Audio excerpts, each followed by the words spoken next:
के साथ मयूरी श्रीवास्तव। वक्त हो गया है 5 बजे की 5 बड़ी खबरों का। उत्तर प्रदेश के मुख्यमंत्री योगी आदित्यनाथ ने उत्तर प्रदेश को $1 ट्रिलियन इकोनॉमी बनाने का लक्ष्य रखा है। इसी सिलसिले में आज बेंगलुरु में अहम बैठक हुई। इस दौरान उत्तर प्रदेश में बड़े पैमाने पर निवेश लाने पर चर्चा भी हुई है।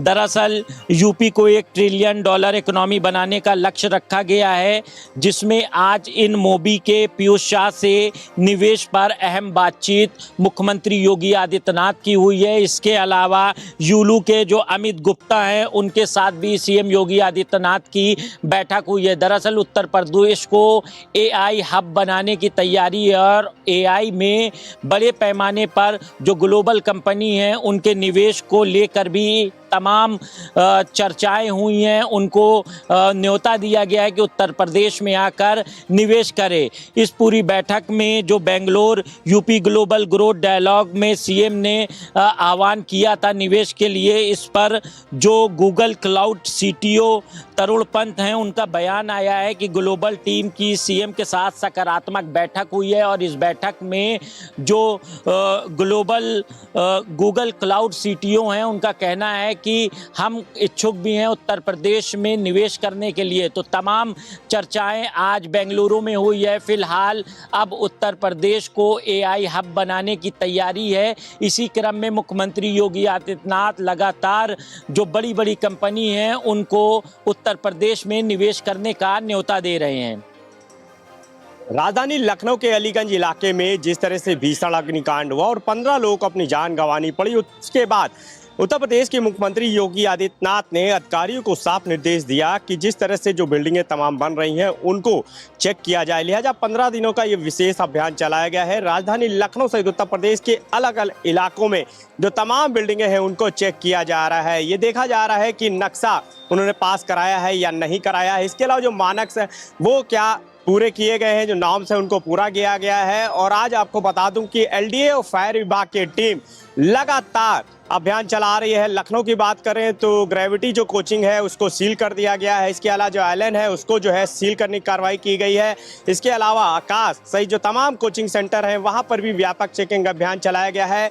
कई ऐसी कोचिंग सेंटर हैं जिनको नोटिस भी जारी किया गया है, उनसे जवाब मांगा गया है। और ये देखा गया है इस दौरान कि आइलैंड कोचिंग की बात करें या ग्रेविटी कोचिंग की बात करें या अन्य कोचिंग की बात करें, तो वहाँ पर जो बच्चे हैं उनकी संख्या बहुत है, लेकिन जो नॉर्म्स होने चाहिए वो पूरे नहीं किए गए थे। जो बिल्डिंग है जहां कोचिंग संचालित हो रही थी, वहां पे ऑफिस बताया गया और बाकी चीज़ों को जो है मेंशन किया गया। लेकिन जब नक्शा मांगा गया तो नक्शा जो है वो दूसरी चीज़ों को दिखा करके पास कराया गया था। इसके अलावा जो फायर फाइटिंग सिस्टम है वो पूरे कंप्लीट नहीं पाए गए हैं। यानी यदि कोई ऐसी स्थिति बनती है तो बच्चों के जीवन के साथ जो है खिलवाड़ यहाँ पे किया जा रहा था। तो एक के बाद एक लगातार जो कार्रवाई है वो अब दिखाई दे रही है। और फायर विभाग और दमकल फायर विभाग, एलडीए सहित जो तमाम जो विभाग हैं उनमें उनको ये शामिल किया गया है। और तमाम जो सारी टीमें हैं वो एक साथ ये अभियान चला के विशेष जो है जाँच जो है वो कर रही हैं, जिसमें आपको बताया मैंने कि कई ऐसे कोचिंग संस्थान हैं जिस पर कार्रवाई की गई है। और ये जो कार्रवाई है वो आगे भी जारी रहेगी, क्योंकि खुद मुख्यमंत्री योगी आदित्यनाथ ने इस पूरे मामले में अधिकारियों से स्पष्टीकरण और कार्रवाई का ब्यौरा तलब किया है।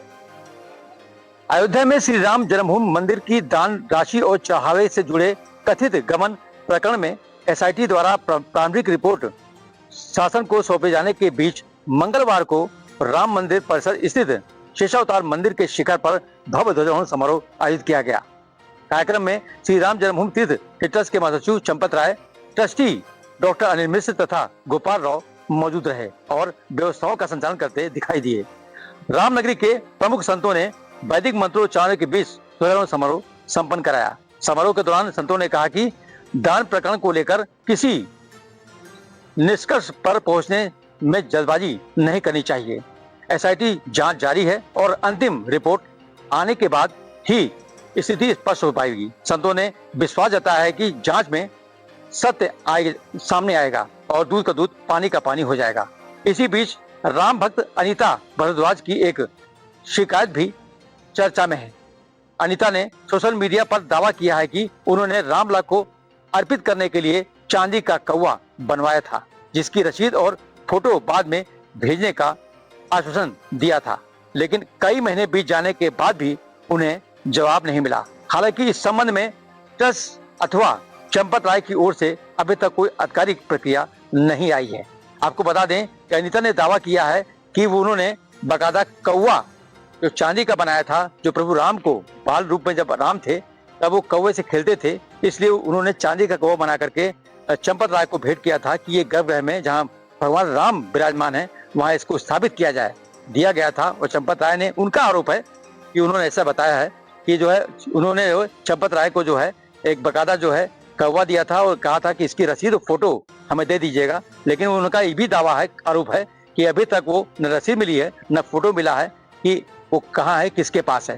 तो जिस तरह देखा जाए कि पूरा अगर राम मंदिर का जो मामला है वो सुर्खियों में है, और जो दान किए लोग हैं जिन्होंने दान किया राम मंदिर में, रामलला के दरबार में, वो अपना दावा ठोक रहे हैं कि हमने रुपए का दान किया है, चांदी सोने का दान किया है, चांदी की सील का दान किया है और जो है धातु का दान किया है, लेकिन वो चीजें दिखाई नहीं पड़ रही हैं और बताने वाला कोई नहीं है। लेकिन जिस तरह देखा जाए एसआईटी जो जांच चल रही है उसमें पूरा तथ्य सामने आएगा। जो आरोपी हैं, जो गुनहगार हैं, उनको सजा अवश्य मिलेगी।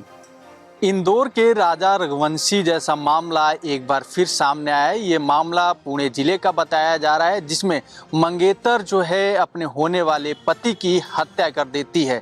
वहीं इस पूरे हत्या मामला जो है 18 जून का है, जिसमें अपने मंगेतर के साथ लोहागढ़ किले पर ट्रेकिंग का बहाना करके दोनों व्यक्ति जो हैं वो जाते हैं। जिसमें जो मामला है, ये मामला जो है केतन अग्रवाल की मृत्यु हो जाती है, जिसमें सिया गोयल द्वारा जो है होने वाले मंगेतर यानी कि पति की हत्या कर देती है अपनी प्रेमी संग के मिल के साथ। क्योंकि बात करें तो इस पूरे मामले पर पुणे पुलिस पहली शुरुआती जांच में ये सामने आता है कि हवा चलने के वजह से फोटो खींच रहा था, जिसके दौरान वो फिसल कर नीचे गिर जाता है। लेकिन पुलिस द्वारा और जांच करने के बाद, तमाम पूछताछ करने के बाद ये सामने आता है कि जो सिया गोयल रहती है वो अपने होने वाले पति को धक्का देती है, यानी कि अपने प्रेमी के संग मिलकर जो है होने वाले पति को धक्का देती है। वहीं परिवार का साफ तौर पर आरोप है कि दोनों के बीच जो है शादी होने वाली थी, नवंबर में शादी फिक्स हो गई थी, लेकिन वहीं साथ ही तमाम और चीज़ें जो है परिवार के द्वारा सामने आ रहा है, जिसमें साफ तौर पर शादी के पहले जो है दोनों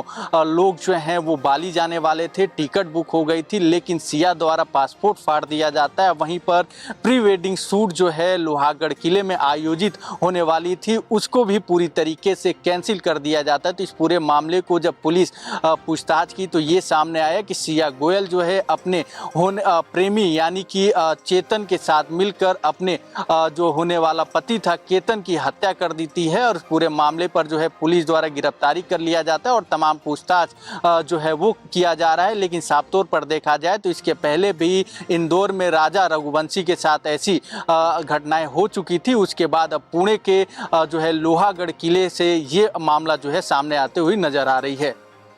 अमरोहा में हिट एंड रन के चलते हत्या की वारदात सामने आई है। यहां पर पैदल जा रहे दो युवकों को कार सवार युवकों ने कुचल दिया।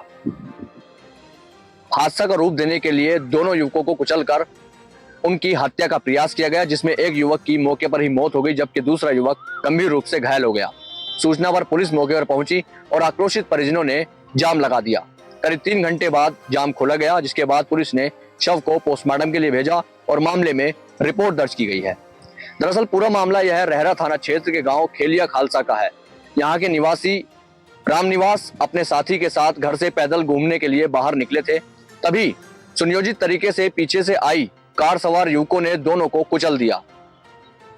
इस घटना को हादसा का रूप देने के लिए दोनों का कार से एक्सीडेंट किया गया, जिसके बाद रामनिवास की मौके पर ही मौत हो गई और दूसरा युवक गंभीर रूप से घायल हुआ है। सूचना पर पुलिस मौके पर पहुंची और मामले की जांच पड़ताल की। कुछ देर बाद ही परिजन और भीड़ मौके पर पहुंच गई और कार्रवाई की मांग को लेकर जाम लगा दिया गया। करीब 3 घंटे तक परिजन हंगामा करते रहे, जिसके बाद क्षेत्रीय विधायक और एएसपी मौके पर पहुंचे। परिजनों को बामुश्किल शांत कराया गया।